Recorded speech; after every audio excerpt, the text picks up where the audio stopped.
The Imperial Japanese Navy called destroyer duty the most honorable posting available to an enlisted man in its surface fleet. Young men from fishing villages and coastal towns were told they had been selected, that the assignment honored them, that they would prove themselves in the truest form of naval combat the sea permitted. What they were not told was the number that documented what destroyer duty actually cost.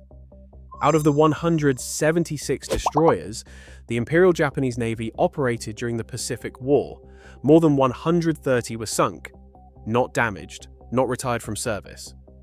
Sunk. That is a destruction rate approaching 76%.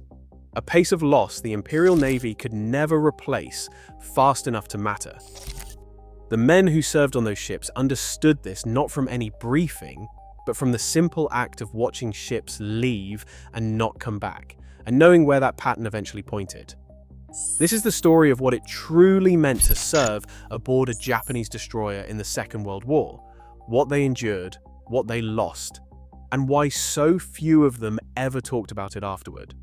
But to understand what made their job so terrifying, you first have to understand the machine they were ordered to crew. The Kagero-class destroyer, which formed the backbone of Japan's surface operations through the Solomon Islands campaign, was by every engineering measure available in 1941 the most capable destroyer afloat in any navy. At full load, she displaced 2,490 tons, stretched 388 feet from bow to stern, and twin-shaft steam turbines delivered 52,000 shaft horsepower, enough to push the ship to 35.5 knots in a clean sprint. Speed was the protection they relied on. The torpedo armament was 16 Type 93 oxygen-propelled torpedoes, the weapon Americans would eventually call the Long Lance. Each carried a warhead of 490 kilograms and had a range at combat speed that exceeded the effective gun range of any American cruiser she might encounter. The main battery was 6 127mm guns in 3 twin turrets. Fast, lethal, and by any calculation the naval staff cared to run, expendable. The hull plating at the waterline was 12mm of steel, less than half an inch. This was not a design compromise, it was doctrine. The Japanese destroyer school of thought, shaped through the 1930s by officers who believed that speed and offensive firepower were the only forms of protection a warship required, had decided that armor was weight belonging to someone else's ship. You move faster than what can kill you. You strike before it fires. The 12mm hull was adequate for the sea. It was adequate for the crew. The fact that a single torpedo, a single bomb, a single heavy caliber shell could end the ship and every man inside her in minutes was not a design flaw. It was the expected operating condition built into the doctrine from the beginning. The mission that doctrine produced was simple to describe and savage in practice. Japanese destroyers did not get to choose their fights. They ran supplies to garrisons on islands that could not be reached any other way, down a channel between the central Solomon Islands that both sides came to know simply as the slot. They screened carrier task forces and troop convoys. When capital ships needed cover, the destroyers went first. When a garrison was cut off and dying, the destroyers went anyway. The runs down the slot, the operations the Americans called the Tokyo Express, were conducted at night, at speeds up to 35 knots, through waters increasingly saturated with American surface forces, aircraft, and submarines. The job was always the same.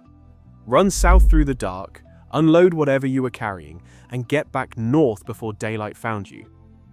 Then go again, down a channel where your enemy was waiting in a ship with half an inch of steel between you and the ocean.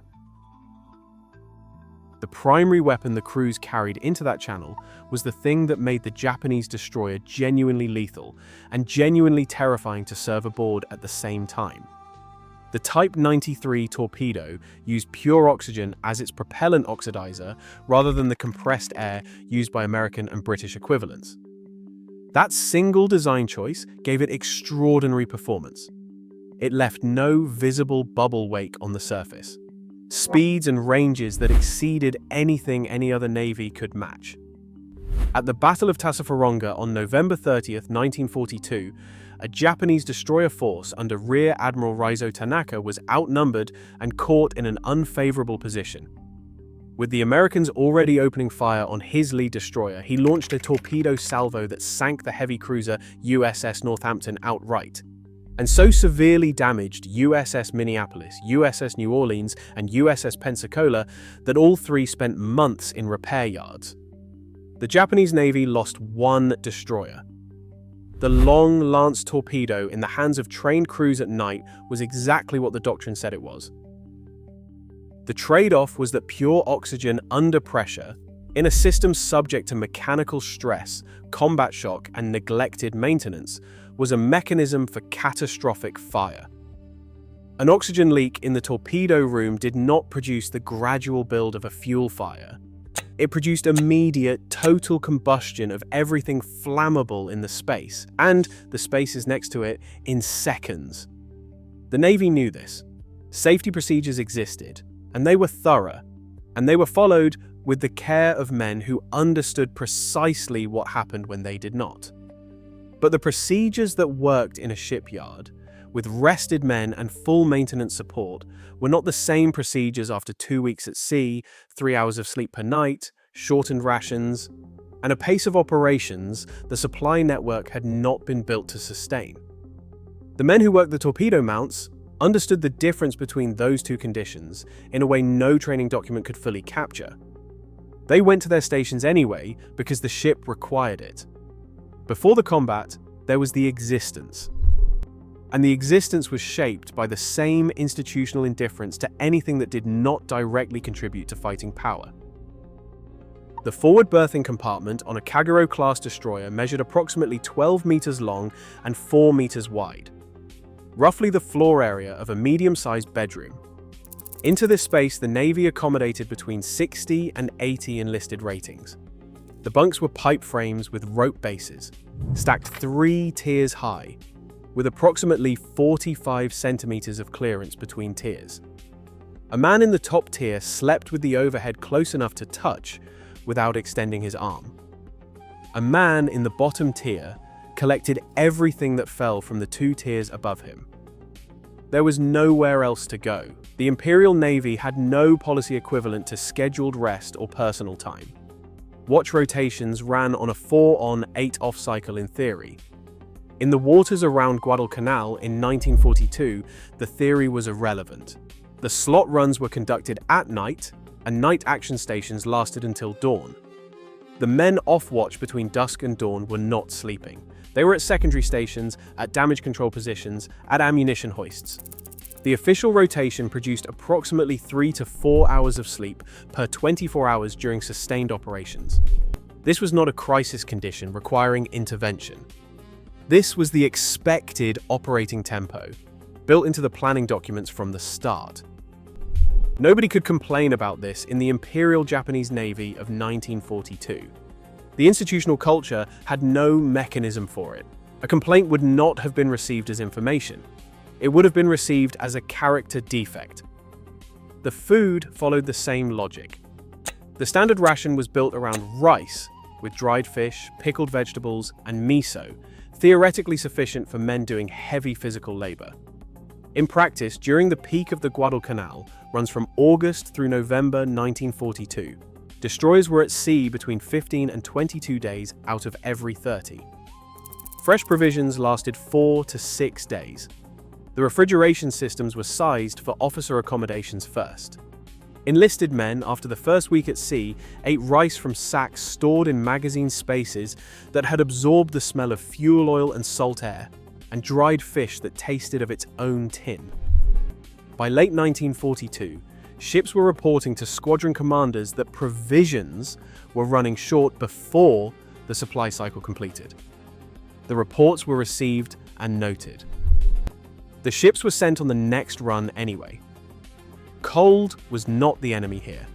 The enemy was the particular exhaustion of the tropics, heat that did not break at night, salt air that coated everything, the smell of 240 men in an enclosed steel hull in equatorial waters that visitors noticed immediately and that the men themselves had stopped detecting within a week. That gap in perception is worth noting because it captures something real about how completely a human being adapts to conditions that, described from the outside, would seem intolerable. The men were not suffering in a way they could articulate or measure. They had simply become their circumstances. And then the night came, and the slot opened up ahead of them. That permanent awareness of what the slot was doing to the force took its most concentrated form at the Battle of Vela Gulf, on the night of August 6th and 7th, 1943. 4 Japanese destroyers, Hagikaze, Arashi, Kawakaze, and Shigure, were transporting approximately 900 troops and supplies to Kolombangara when 6 American destroyers under Commander Frederick Moosbrugger intercepted them. The Americans had radar. The Japanese had none capable of detecting the American formation before the attack developed. Moosbrugger's destroyers fired 24 torpedoes in 63 seconds before a single Japanese ship had located them. Hagikaze, Arashi, and Kawakaze were hit and sank in a total elapsed time of less than 4 minutes. Of the approximately 1,800 men aboard the 3 lost ships, around 300 survived. The men in the water refused rescue from American vessels. Most of them were not found. Shigure, struck by a dud torpedo that passed through her rudder without detonating, escaped into the dark and sailed on. 4 minutes, 3 ships, roughly 1,500 men. This was the reality that the Tokyo Express had been producing all along, now compressed into a single engagement short enough to time with a stopwatch. And the men at Rabaul and Shortland Island understood what it meant, not from any official briefing. The Imperial Navy did not share casualty statistics with enlisted crews. They learned from the dockside reality of ships that left and did not come back, from replacement sailors arriving to fill billets, left empty by men who had gone down, with names accumulating into a roster everyone could recite without writing it down. They had developed a practice, never discussed, of looking at the ship's complement at the start of each run and counting in silence how many of the men they could see would be standing on a dock again. The count was not pessimistic, it was just a count. A man could look at the loss rate the slot was producing, apply it to the faces in the forward compartment, and arrive at a number. Most men arrived at their numbers and then went to their action stations. What those numbers never showed was that the slot was not just consuming ships and men, it was consuming something that could not be replaced. The torpedo crews who made Tassafaronga possible had spent years developing the specific judgment and muscle memory the Type 93 required. The ship handlers who could navigate the slot at 35 knots in total darkness without radar were craftsmen in the literal sense, men who had internalized a form of knowledge that could not be transmitted in any training program of practical length. When those men died, the replacements who arrived were not equivalent. They could stand at the same stations and follow the same procedures. They could not replicate what the slot had consumed. The degradation was invisible in the official records, which noted ships and outcomes.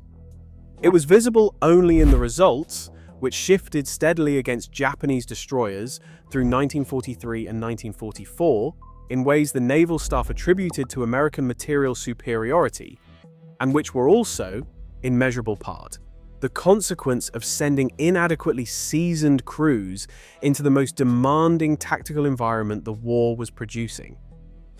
A chief petty officer who had made 30 slot runs looked at a replacement and knew without requiring any analysis that the man was not ready. Not because he was cowardly, not because he was incompetent in any formal sense, because he had simply not been there enough times. And in the conditions the slot produced, darkness, high speed, enemy radar, weather, the specific violence of a long lance detonating close enough that the shockwave passed through the deck plates under your feet, insufficient experience expressed itself as a body count. By late 1944, the Imperial Navy was using destroyers as high-speed transports for garrisons on islands that could not be resupplied any other way, because American air power and submarine operations had made conventional convoy routes essentially unviable. A destroyer could make 35 knots. At 35 knots, it presented a less favorable target than a slow transport. The doctrine was sound in the abstract. In practice, it meant threading through waters saturated with American aircraft, on fuel allocations that restricted high-speed steaming time, with anti-aircraft armaments barely upgraded from their 1941 configuration toward islands that were strategically lost before the ships left harbor. The Kagero-class destroyer Yukikaze was commissioned in January 1940 and earned across the fleet a reputation the Imperial Navy had no official category to contain. She was called the Lucky Ship. She fought at Guadalcanal, at Tassafaronga, at Colombangara, at the Philippine Sea, at Leyte Gulf. In April 1945, she escorted the battleship Yamato on Operation 10 Go, the Imperial Navy's final surface sortie. A one-way mission toward Okinawa that everyone aboard every ship in that formation understood for what it was. Hundreds of American carrier aircraft met them. Yukikaze watched her sister ships go down one by one.